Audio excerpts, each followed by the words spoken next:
Hi, my name's Josh Bollinger. I'm the Communications Coordinator for the Harry R. Hughes Center for Agro-Ecology, a nonprofit organization affiliated with the University of Maryland College of Agriculture and Natural Resources.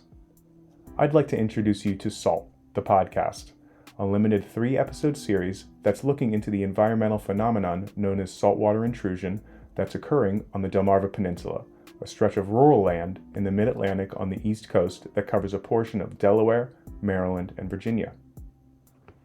My organization is partnering with several others, including the University of Maryland College of Ag and its Agro-Ecology Lab, the George Washington University, and the University of Delaware on a National Fish and Wildlife Foundation grant looking at saltwater intrusion and finding viable solutions for the farming community that's experiencing issues as a result of what Dr. Kate Tully with the Agro-Ecology Lab describes as invisible flood. So join me as we talk to some of the researchers who we're working with and get an inside look at just what is saltwater intrusion, what's causing it, and what it's doing to our lands and crops, and how we can adapt.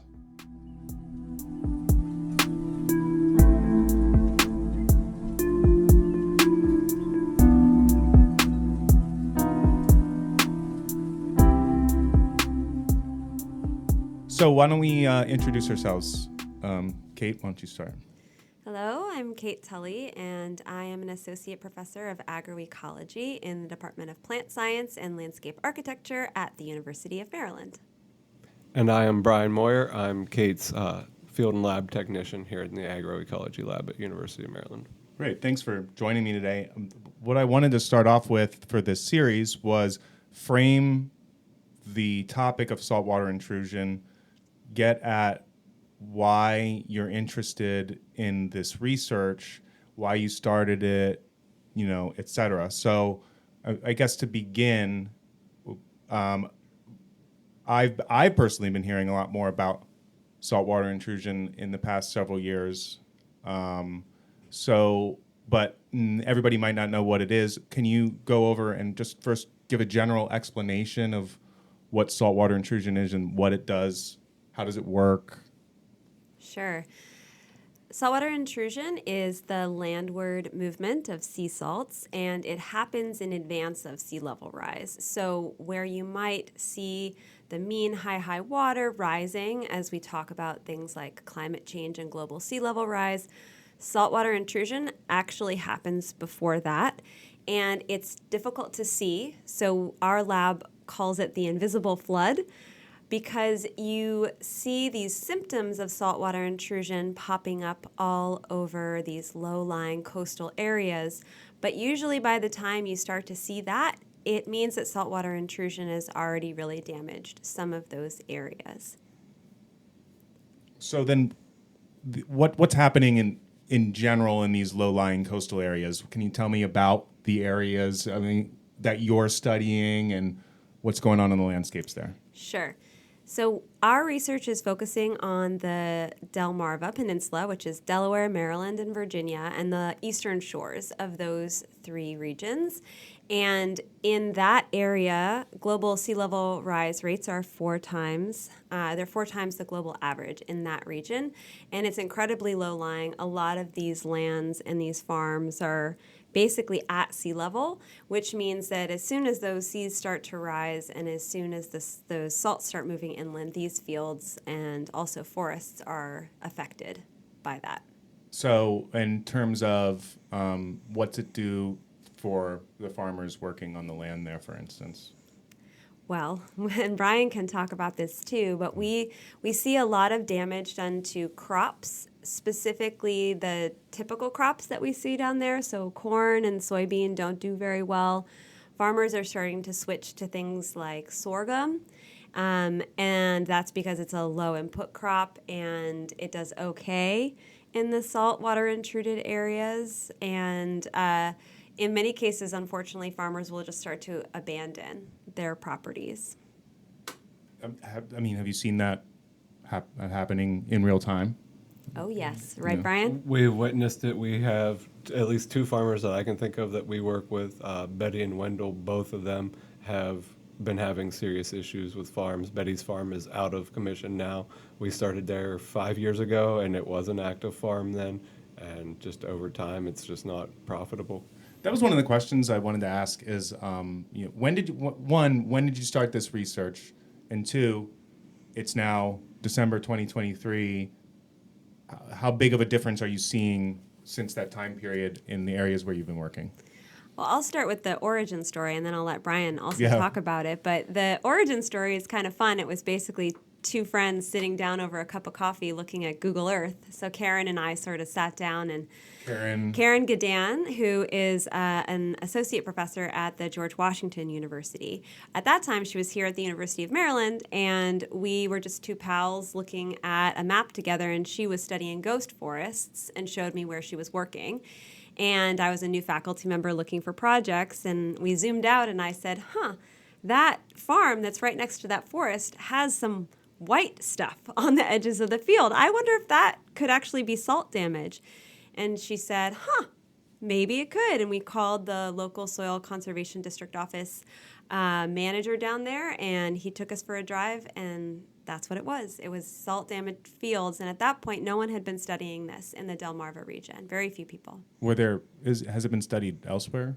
The major area where we see it is in the Carolinas. We have seen some people doing research. The problems are different, but that's where the other research that we know of, particularly on ag lands. There's not as much work on ag lands. Is it still sort of a recent development on this? Like, how long maybe in the Carolinas have they known about that? Do you know? I feel like the work started probably in the early 2000s. So it is recent. Mm-hmm. Yeah, I think that we had trouble finding funding for a while for this work because people didn't think it was a problem. It wasn't showing up on people's radar. But Brian can talk about how things have changed in the last couple of years. Yeah. So Brian, what do you do? How do you work with Kate in her lab, and what do you do, and what are you seeing?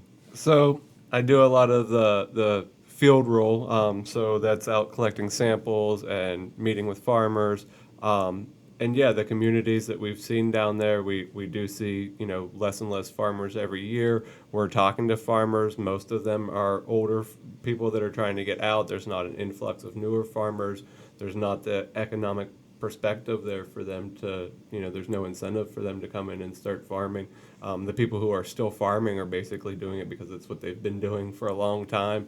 And not that there aren't successful farmers down there, but there are definitely people that are suffering as well. Well, I mean, it's the career they chose. They've grown up in it. Well, most of the time, they know. It's what they do. I'd have a hard time trying to do something else too.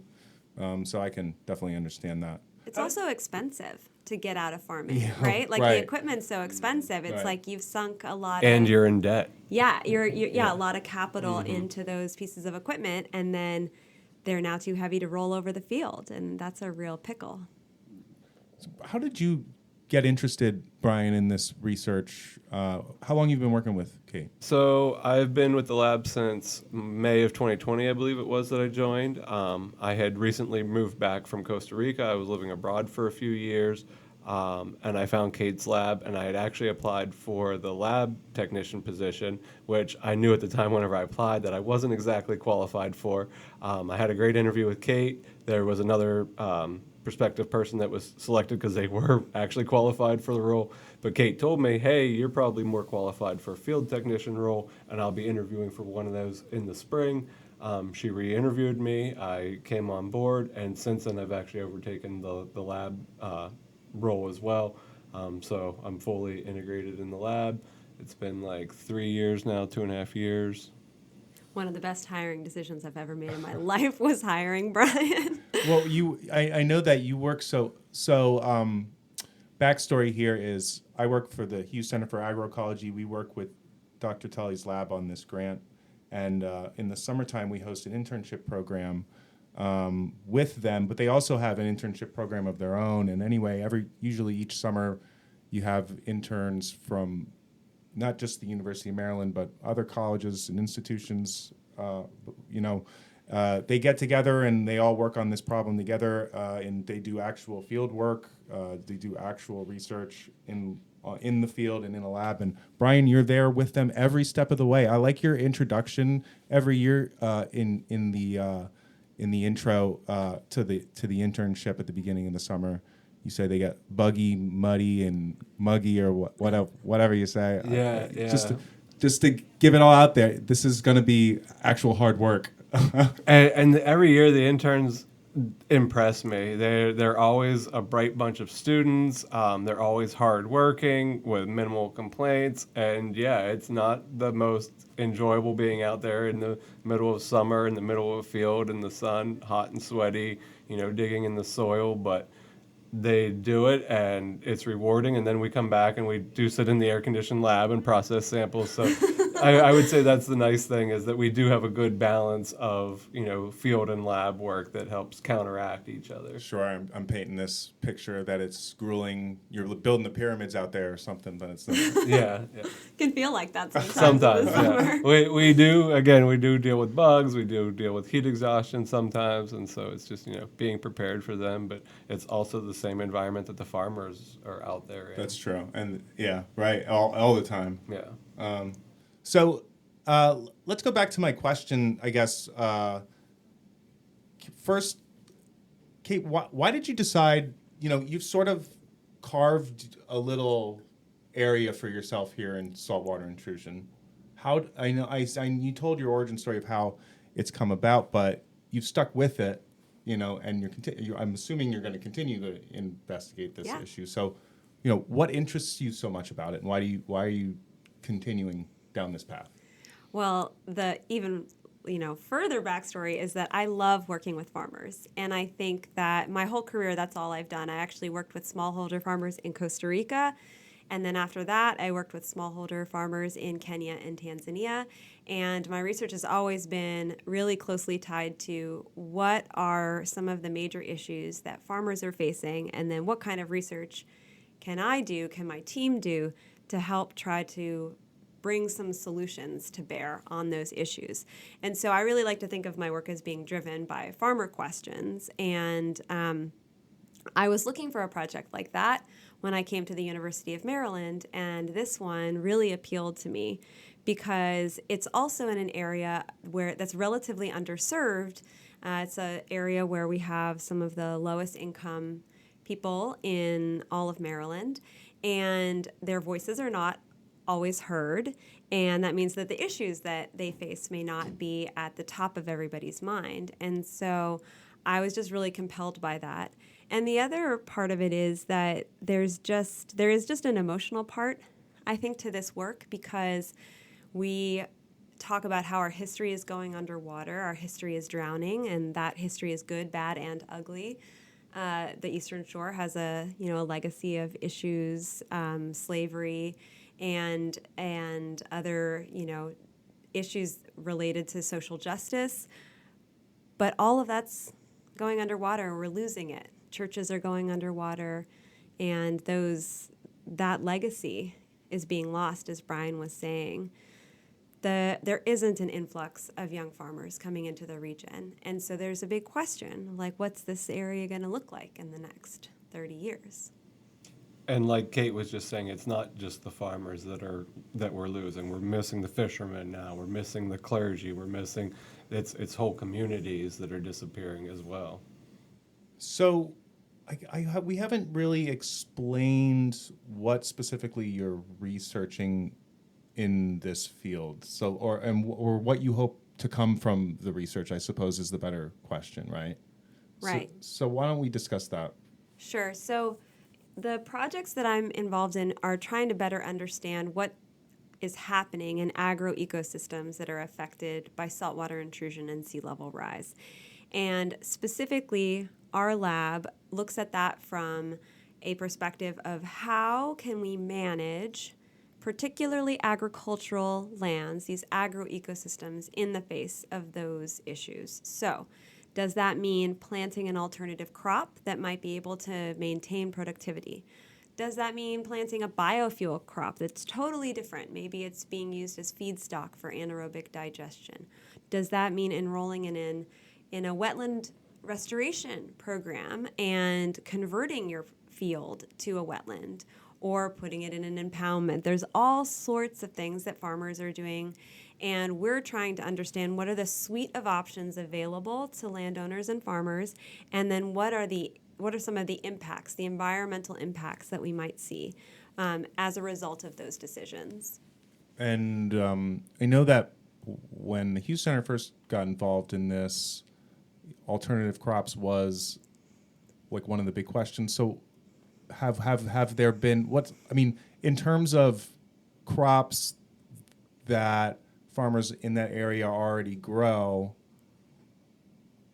Is there hope? Not hope. And then I guess you have to figure in alternative crops markets for that and whatnot. You're considering all this, I'm assuming. Right? We are, and I would say that corn and soy are not doing very well. There are parts of the field that can do okay. We talk about how farmers are fighting for inches.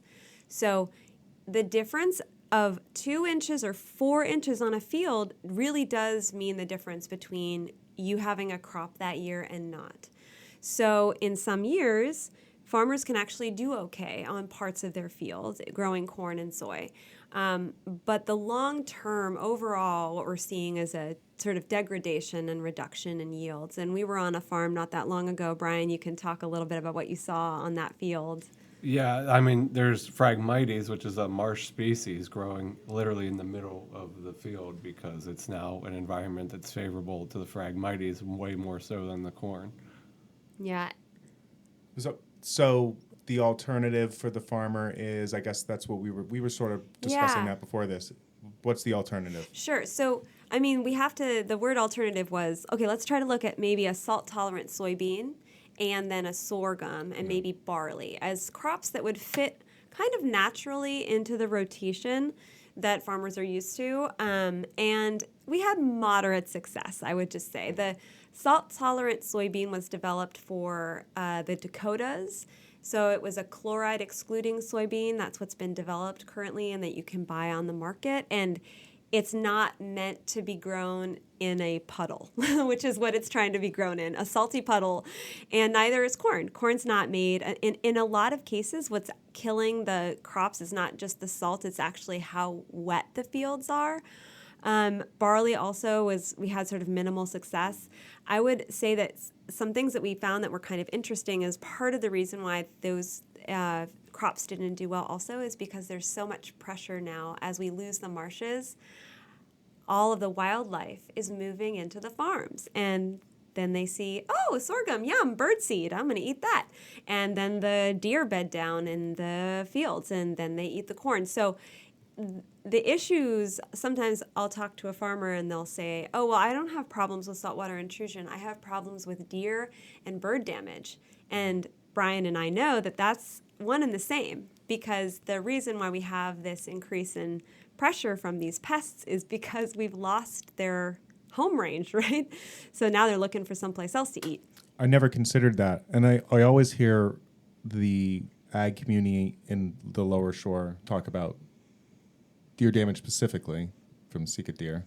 Yes, right. From Sika deer, and they love the marsh. That's where they used to hang out. And now as the marshes are moving in, they are also moving in. Wow. So to go back to one of the questions I had was, you see environmental changes very slowly generally, right? But compared to when you started this research to what you're seeing on the ground now, I mean, does it compare? Well, I'll start, but then I want to kick it over to Brian because he's in the field all the time. But I would just say each year, I think about Betty's farm. Each year, that marsh has moved further and further into that field. And we know that because we stuck a bunch of PVC pipe.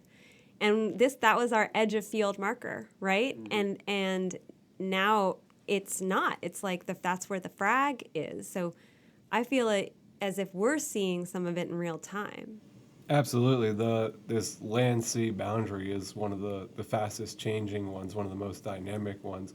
And we're, like I said, I've been on the project for 3 years. This project at Betty's has been 5 years, and we've definitely seen transition from in those past 5 years, which is rapid. Normally you wouldn't see this over hundreds of years.